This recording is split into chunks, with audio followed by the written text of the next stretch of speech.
بسم اللہ الرحمن الرحیم۔ جب حضور نبی کریم صلی اللہ علیہ وآلہ وسلم حضرت آدم علیہ السلام سے ملے تو حضرت آدم علیہ السلام اپنے دائیں اور بائیں جانب کیا دیکھ رہے تھے، اور جب حضور نبی کریم صلی اللہ علیہ وآلہ وسلم حضرت موسیٰ علیہ السلام سے مل کر آگے بڑھے تو حضرت موسیٰ علیہ السلام کیوں روئے، اور شب معراج کی رات حضور نبی کریم صلی اللہ علیہ وآلہ وسلم نے بیت المعمور پر فرشتوں کو کیا کرتے ہوئے دیکھا۔ قرآن پاک اور روایات کے مطابق معراج سے مراد وہ سفر ہے جس میں حضرت محمد مصطفیٰ صلی اللہ علیہ وآلہ وسلم نے مسجد حرام سے مسجد اقصیٰ اور پھر آسمانوں کی سیر کی، جیسا کہ قرآن پاک کی سورہ بنی اسرائیل کی پہلی آیت میں اللہ تعالیٰ کا ارشاد پاک ہے۔ ترجمہ: وہ ذات پاک ہے جو ایک رات اپنے بندے کو مسجد حرام یعنی خانہ کعبہ سے مسجد اقصیٰ یعنی بیت المقدس تک، جس کے ارد گرد ہم نے برکتیں رکھی ہیں، لے گیا تاکہ اسے ہم اپنی قدرت کی نشانیاں دکھائیں۔ بے شک وہ سننے والا اور دیکھنے والا ہے۔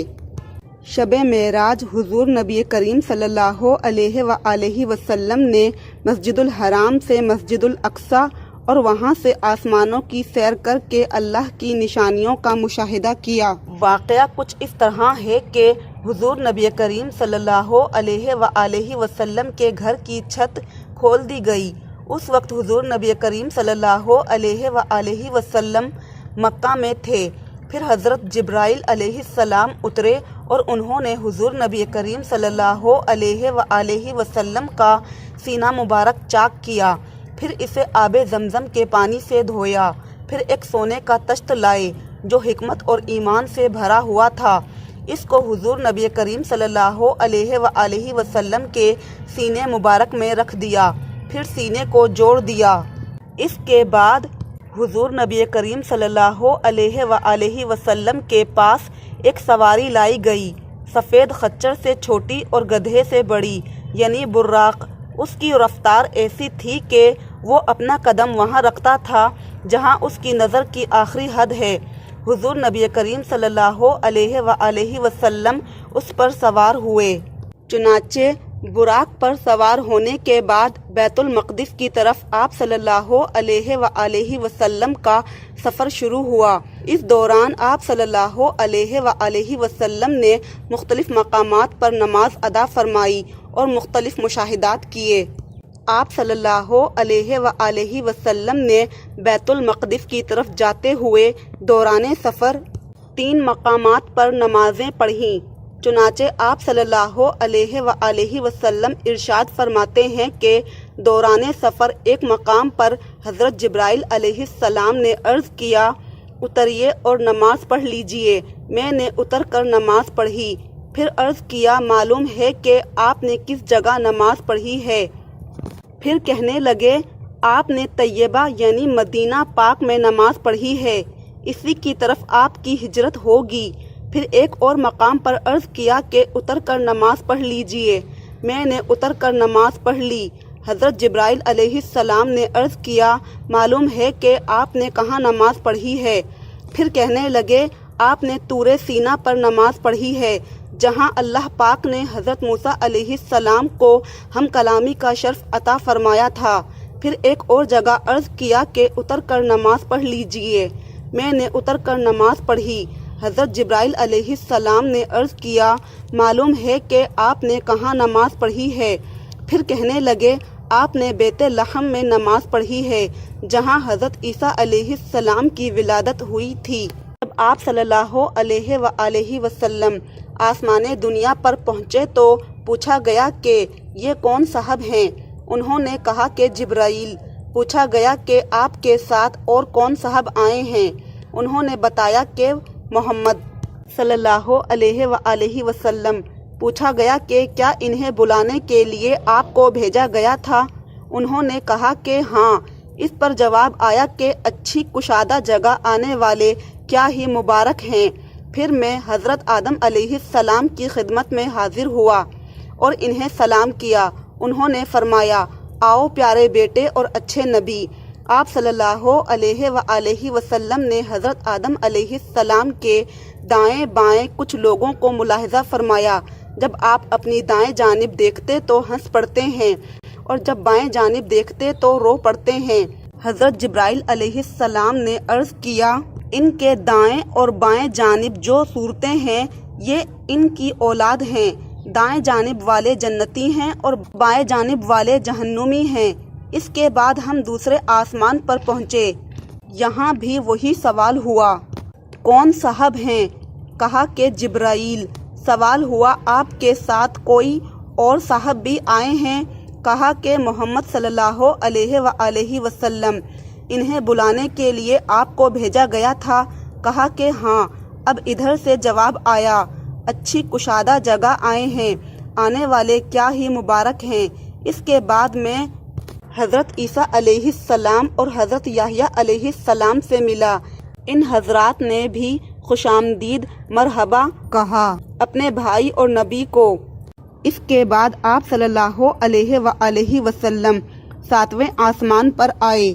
یہاں آپ صلی اللہ علیہ وآلہ وسلم کی ملاقات حضرت ابراہیم علیہ السلام سے ہوئی۔ آپ صلی اللہ علیہ وآلہ وسلم نے انہیں سلام کیا۔ حضرت ابراہیم علیہ السلام نے فرمایا، میرے بیٹے اور نبی، مبارک اچھی کشادہ جگہ آئے ہو۔ اس کے بعد آپ صلی اللہ علیہ وآلہ وسلم کو بیت المعمور دکھایا گیا۔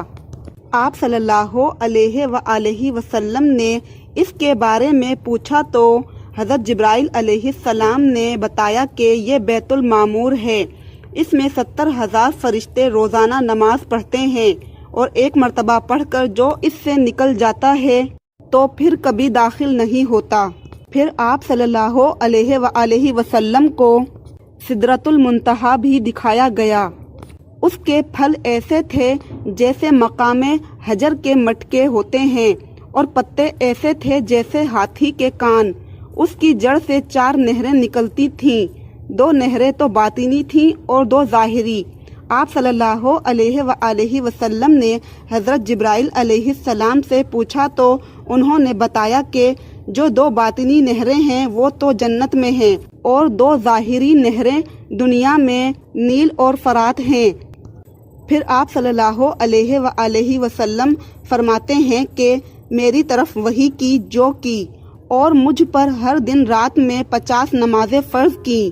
آپ صلی اللہ علیہ وآلہ وسلم اتر کر حضرت موسیٰ علیہ السلام کے پاس آئے تو انہوں نے فرمایا، آپ کے رب نے آپ کی امت پر کیا فرض کیا ہے؟ آپ صلی اللہ علیہ وآلہ وسلم نے فرمایا، 50 نمازیں۔ حضرت موسیٰ علیہ السلام نے فرمایا، اپنے رب کے پاس واپس جائیں اور اس سے تخفیف کی درخواست کریں، کیونکہ آپ کی امت کے لوگوں کے پاس اس کی طاقت نہ ہوگی۔ میں بنی اسرائیل کو آزما چکا ہوں اور پرکھ چکا ہوں۔ آپ نے فرمایا تو میں واپس اپنے رب کے پاس گیا اور عرض کی، اے میرے رب، میری امت پر تخفیف فرما۔ اللہ تعالیٰ نے مجھ سے 5 نمازیں کم کر دیں۔ آپ صلی اللہ علیہ وآلہ وسلم واپس حضرت موسیٰ علیہ السلام کی طرف آئے اور فرمایا، اللہ تعالیٰ نے مجھ سے 5 نمازیں گھٹا دیں۔ حضرت موسیٰ علیہ السلام نے فرمایا، آپ کی امت کے پاس اتنی نمازیں پڑھنے کی طاقت نہ ہوگی، اپنے رب کی طرف لوٹ جائیے اور اس سے تخفیف کا سوال کیجیے۔ حضرت موسیٰ علیہ السلام نے فرمایا تو آپ صلی اللہ علیہ وآلہ وسلم اپنے رب تبارک و تعالی اور حضرت موسیٰ علیہ السلام کے درمیان آتے جاتے رہے، یہاں تک کہ اللہ تعالیٰ نے فرمایا، اے محمد، ہر دن اور رات میں 5 نمازیں ہیں اور اجر میں ہر نماز کے لیے 10 ہیں۔ اس طرح یہ 50 نمازیں ہیں، اور جو کوئی ایک نیکی کا ارادہ کرے گا لیکن عمل نہ کرے گا، اس کے لیے ایک نیکی لکھ دی جائے گی، اور اگر وہ اس ارادے پر عمل کرے گا تو اس کے لیے 10 نیکیاں لکھی جائیں گی، اور جو کوئی ایک برائی کا ارادہ کرے گا اور وہ برائی کرے گا نہیں تو کچھ نہیں لکھا جائے گا، اور اگر اسے کر لے گا تو ایک برائی لکھی جائے گی۔ آپ صلی اللہ علیہ وآلہ وسلم نے فرمایا، میں اترا اور حضرت موسیٰ علیہ السلام کے پاس پہنچا تو انہیں خبر دی۔ انہوں نے فرمایا اپنے رب کے پاس واپس جائیں اور اس سے مزید تخفیف کی درخواست کریں، تو رسول اللہ صلی اللہ علیہ وآلہ وسلم نے فرمایا میں اپنے رب کے پاس بار بار واپس گیا ہوں، حتیٰ کہ میں اس سے شرمندہ ہو گیا ہوں۔ معراج کی رات آپ صلی اللہ علیہ وآلہ وسلم کو جنت اور جہنم کی سیر بھی کرائی گئی۔ حضرت ابو ہریرہ رضی اللہ عنہ سے روایت ہے کہ رسول اللہ صلی اللہ علیہ وآلہ وسلم نے فرمایا میں اپنے آپ کو حجر حتیم میں دیکھا۔ قریش مجھ سے میرے رات کے سفر کے بارے میں سوال کر رہے تھے۔ انہوں نے مجھ سے بیت المقدس کی کچھ چیزوں کے بارے میں پوچھا جو میں نے غور سے نہ دیکھی تھیں۔ میں اس قدر شدید پریشانی میں مبتلا ہوا کہ کبھی اتنا پریشان نہ ہوا تھا۔ آپ نے فرمایا اس پر اللہ تعالیٰ نے اس بیت المقدس کو اٹھا کر میرے سامنے کر دیا۔ میں اس کی طرف دیکھ رہا تھا۔ وہ مجھ سے جس چیز کے بارے میں بھی پوچھتے میں انہیں بتا دیتا۔ یزید بن ابراہیم نے قتادہ سے، انہوں نے عبداللہ بن شقیق سے اور انہوں نے حضرت ابو ذر رضی اللہ عنہ سے روایت کی۔ کہا میں نے رسول اللہ صلی اللہ علیہ وسلم سے پوچھا کیا آپ نے اپنے رب کو دیکھا؟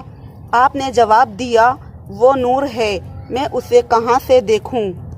صحیح مسلم کی ایک اور حدیث میں ہے کہ ہشام اور حمام دونوں نے مختلف سندوں کے ساتھ قتادہ سے حدیث بیان کی۔ انہوں نے عبداللہ بن شقیق سے، انہوں نے کہا میں نے ابو ذر رضی اللہ عنہ سے کہا اگر میں رسول اللہ صلی اللہ علیہ وسلم کو دیکھتا تو آپ سے سوال کرتا۔ ابو ذر رضی اللہ عنہ نے کہا تم ان سے کس چیز کے بارے میں سوال کرتے؟ عبداللہ بن شقیق نے کہا میں آپ صلی اللہ علیہ وسلم سے سوال کرتا کہ کیا آپ نے اپنے رب کو دیکھا ہے؟ ابو ذر رضی اللہ عنہ نے کہا میں نے آپ سے یہی سوال کیا تھا تو آپ نے فرمایا تھا میں نے نور دیکھا۔ صحیح مسلم کی ایک اور حدیث میں ہے کہ سعید بن عمرو ابن اشوا نے عامر شعبی سے، انہوں نے مسروق سے روایت کی۔ انہوں نے کہا میں نے حضرت عائشہ رضی اللہ عنہا سے عرض کی اللہ تعالیٰ کے اس قول کا کیا مطلب ہوگا؟ پھر وہ قریب ہوا اور اتر آیا اور 2 کمانوں کے برابر یا اس سے کم فاصلے پر تھا۔ پھر اس نے اس کے بندے کی طرف وحی کی جو وحی کی۔ حضرت عائشہ رضی اللہ عنہ نے فرمایا وہ تو جبرائیل تھے، وہ ہمیشہ آپ کے پاس انسانوں کی شکل میں آتے تھے اور اس دفعہ وہ آپ کے پاس اپنی اصلی شکل میں آئے اور انہوں نے آسمان کے افق کو بھر دیا۔